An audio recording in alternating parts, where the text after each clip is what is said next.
정부가 코로나19로 얼어붙은 청년 고용에 활력을 불어넣기 위해 대책을 마련했습니다. 100만 명이 넘는 청년들의 고용을 지원하고 특히 공공부문 일자리를 2만 8천 개 새로 만들기로 했습니다. 임소영 기자입니다.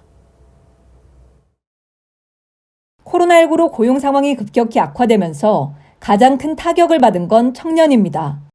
신규 채용이 줄고 숙박, 음식, 도소매 등 대면 서비스업이 침체되면서 어려움은 더욱 커졌습니다. 경기 후행적인 고용 특성을 고려하면 올해 청년 고용 여건은 개선이 더딜 것으로 예상되는 상황. 이에 정부가 청년 고용 활성화 대책을 마련했습니다. 청년들은 당장의 위기로 고통을 겪을 뿐만 아니라 경기 회복 후에도 경력 상실로 인한 임금 손실 및 사회적 격차라는 이중의 고통을 겪게 될 우려가 있습니다.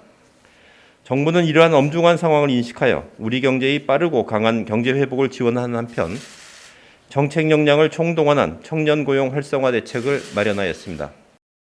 정부는 기존 청년정책 기본계획 등에 따른 4조 4천억 원에 1조 5천억 원을 더해 104만 명에 대한 지원에 나섭니다. 우선 청년이 취업할 수 있는 더 많은 일자리를 만들기 위해 인센티브를 강화합니다. 콘텐츠 기획, 빅데이터 등 디지털 일자리 사업 지원 인원을 6만 명 늘려 11만 명으로 대폭 확대합니다.